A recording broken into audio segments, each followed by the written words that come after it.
Student जितने बच्चे class 12th में हैं और फिजिक्स का पेपर देने वाले हो तो उनके लिए वीडियो सबसे ज्यादा इंपॉर्टेंट है। 2025 बोर्ड एग्जाम में आप लोगों का फिजिक्स में आप बहुत ही अच्छे नंबर लेकर आने और बस मात्र आप लोगों को 85 टॉपिक तैयार करके जाना है। आप लोगों को पूरे दावे के साथ मैं कह सकता हूं कि अगर आप लोगों को फिजिक्स में पास होना है, अगर आपको डर लग रहा है, जितना भी समय आपको बना, पूरे किताब पढ़ने की जरूरत है ही नहीं। पूरे किताब का मैं निचोड़ आप लोगों के सामने लेकर आ गया हूं। सिर्फ 85 पर टॉपिक अगर आप तैयार कर लेते हो, 85 टॉपिक तैयार कर लेते हो तो उससे बाहर आप लोगों को एग्जाम में पूछता ही नहीं है।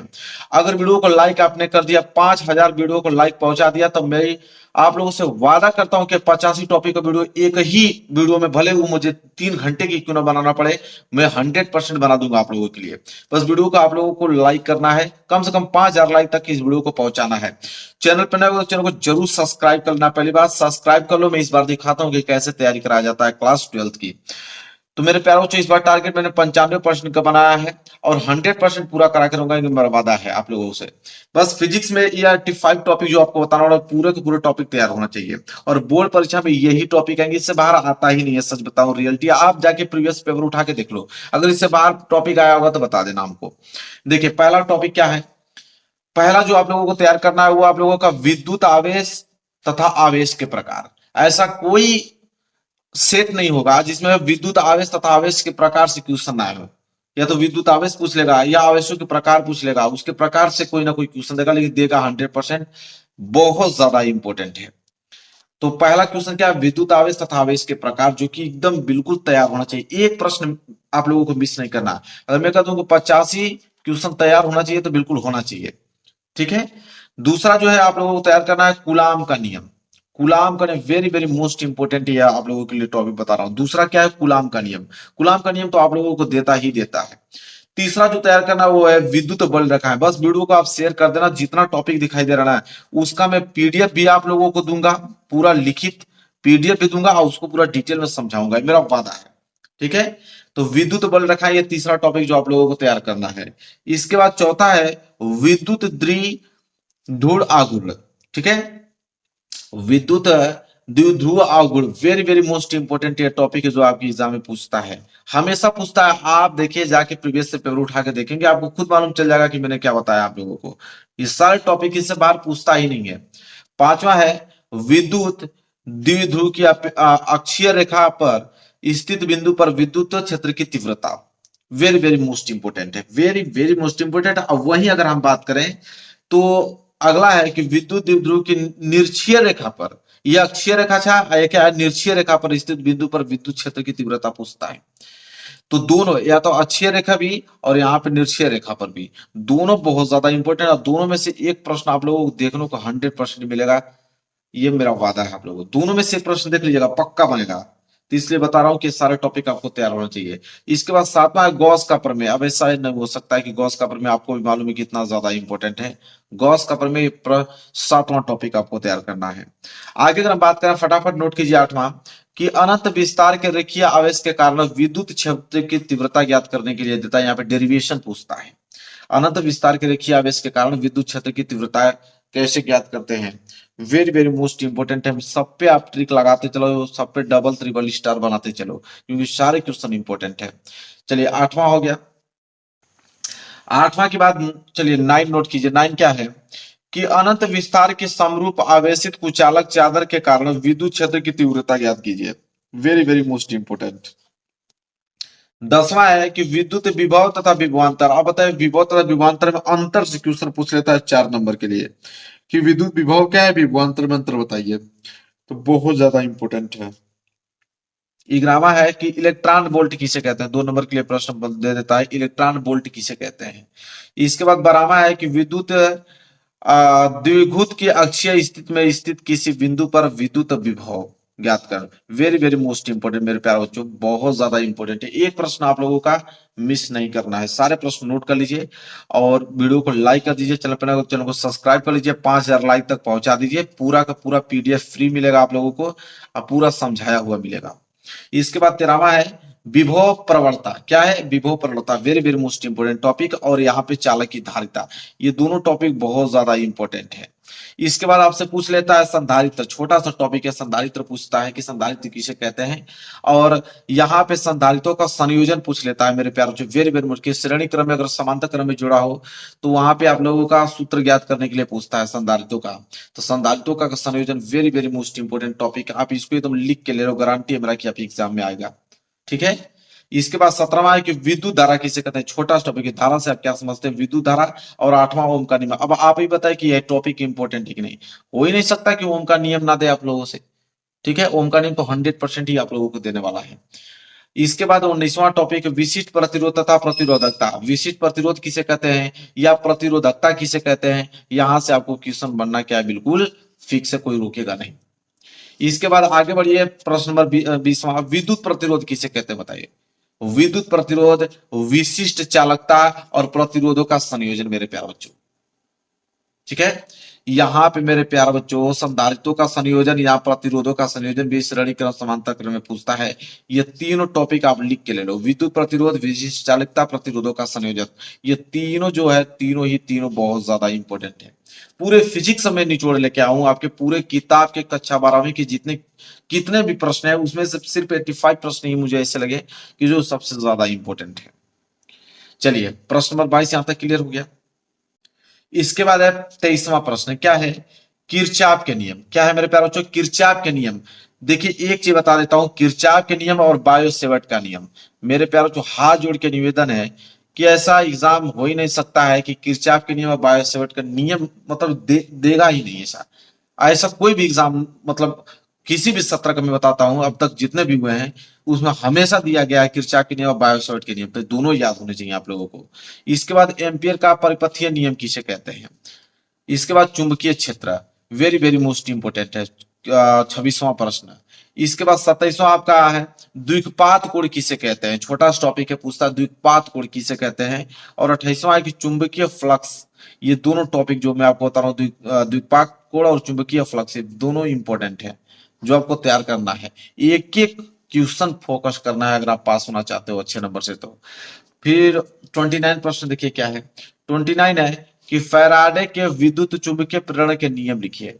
फैराडे के विद्युत चुंबकीय प्रेरण के नियम, यहाँ पे प्रेरण के नियम पूछता है, बहुत ज्यादा इंपॉर्टेंट, 6 नंबर के लिए प्रश्न पूछा जाता है आपके एग्जाम में। फिर चुंबकीय फ्लक्स किसे कहते हैं।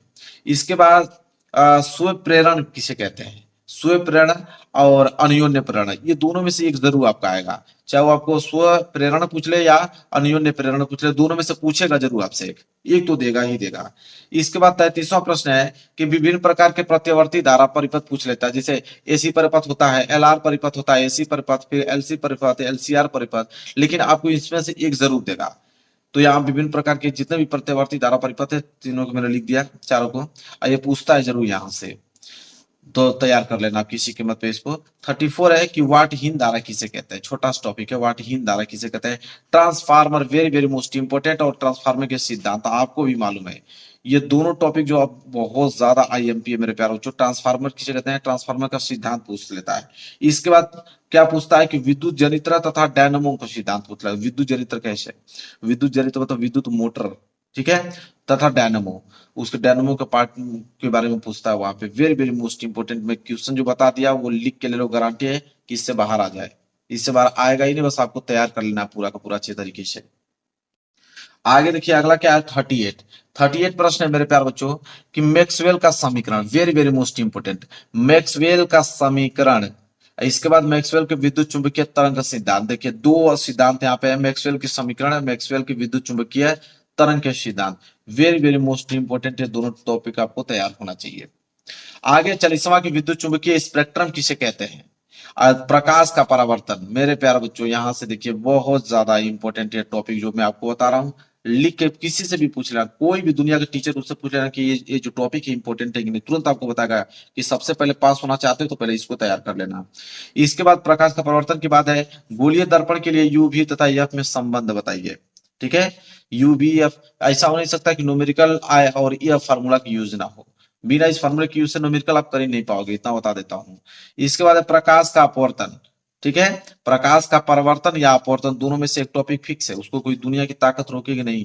इसके बाद पूर्ण आंतरिक परावर्तन, तीनों अलग हैं, प्रकाश का परिवर्तन अलग है, प्रकाश का परिवर्तन अलग है, पूर्ण आंतरिक परिवर्तन अलग है, तीनों चीज कंडीशन अलग अलग होती है, ठीक है। तीनों बहुत ज्यादा इंपॉर्टेंट। इसके बाद प्रिज्म से पूछता है कि प्रिज्म किसे कहते हैं, और प्रिज्म से क्वेश्चन और यहाँ से उठाएगा कि प्रिज्म के कोण अपवर्तनांक और न्यूनतम विचलन कोण में क्या संबंध है। सबसे अधिक अपवर्तनांक किसका होता है, सबसे कम अपवर्तनांक किसका होता है, सबसे किस रंग का विचलन सबसे अधिक होता है, कम होता है। यहाँ से सारे टॉपिक बनते हैं। 47 है कि प्रकाशिक माध्यम की परिक्षेपण या वर्ण विक्षेपण की क्षमता बताइए, कि जब प्रिज्म से श्वेत प्रकाश जाती है तो वो कितने रंगों में विभक्त होती है। फिगर द्वारा यहाँ पे वर्ण विक्षेपण की क्षमता पूछता है, फिगर के द्वारा। तो बहुत ज्यादा इंपॉर्टेंट है मेरे प्यारे बच्चों। इसके बाद गोलीय पृष्ठ पर अपवर्तन का सूत्र। गोलीय पृष्ठ पर अपवर्तन का सूत्र, कि गोलीय पृष्ठ है उस पर अपवर्तन का सूत्र कैसे होगा, ठीक है। प्रकाश का अपवर्तन गोलीय पृष्ठ पे कैसे होता है, वेरी वेरी मोस्ट इंपोर्टेंट है। इसके बाद है 49 प्रश्न, क्या है कि पतले लेंस के लिए अपवर्तन का सूत्र लेंस मेकर सूत्र होना चाहिए। तो यहाँ पे पतले लेंस से अपवर्तन का सूत्र कैसे होता है, लेंस मेकर सूत्र यहाँ पे आपको प्राप्त करने के लिए पूछता है। वेरी वेरी मोस्ट इंपोर्टेंट ये टॉपिक है। आगे है लेंस की क्षमता। एक फार्मूला से क्वेश्चन यहाँ बनेगा कि लेंस की क्षमता से क्या समझते हैं, एक क्वेश्चन न्यूमेरिकल में देता है लेंस की क्षमता से। तो वेरी वेरी मोस्ट इंपोर्टेंट, मैं सब कुछ न्यूमेरिकल में करा दूंगा आप लोगों को, जितने भी इंपोर्टेंट सारे न्यूमेरिकल में अपने हाथों से खुद सॉल्व कराऊंगा उसको, आप टेंशन लेने की जरूरत नहीं है। बस आप लोगों को जितना टॉपिक बता रहा हूँ सारे टॉपिक तैयार होने चाहिए। इसके बाद आइए 51 प्रश्न, क्या है कि लेंस की फोकस दूरी के लिए न्यूटन का सूत्र है, कि लेंस की फोकस दूरी के लिए न्यूटन का सूत्र बहुत ज्यादा इंपॉर्टेंट मेरे प्यारे बच्चों, बहुत ही ज्यादा, वेरी वेरी मोस्ट इंपॉर्टेंट। इसके बाद देखिए मानव नेत्र। तो देखो मानव नेत्र आपको आना चाहिए, सचित्र वर्णन ही उसका पूरा आना चाहिए मानव नेत्र का, ठीक है। इसके बाद सूक्ष्मदर्शी किसे कहते हैं, तो ये दोनों टॉपिक बहुत ज्यादा इंपॉर्टेंट है, मानव नेत्र और सूक्ष्मदर्शी। इसके बाद सूक्ष्मदर्शी दर्शी के में एक क्वेश्चन और बन जाता है, दूरदर्शी या दूरदर्शक में अंतर पूछ लेता है, कि दूरदर्शी क्या है या दूरदर्शक, पूछता है कि दूरदर्शी या दूरदर्शक क्या है, ठीक है। इसके बाद 55 दूरदर्शी की विभेदन क्षमता एवं सीमा बताइए, कि उसकी न्यूनतम सीमा क्या अधिकतम सीमा क्या है, उसके विभेदन कीजिए। इसके बाद है हाइगेंस का तरंग सिद्धांत, very very most important. Huygens पे देखिए 3-4 प्रश्न ऐसे है ना, उसको कोई दुनिया की ताकत नहीं रोक सकता मेरे प्यारे। जैसे हाइगेंस के तरंग सिद्धांत, फिर है हाइगेंस की द्वितीय तरंगिकाओं का सिद्धांत, और इसके बाद हाइगेंस की द्वितीय तरंगिकाओं के सिद्धांत के आधार पर तरंगों के परावर्तन की व्याख्या कीजिए। और यह है कि हाइगेंस की द्वितीय तरंगिकाओं के सिद्धांत के आधार पर तरंगों के अपवर्तन की व्याख्या।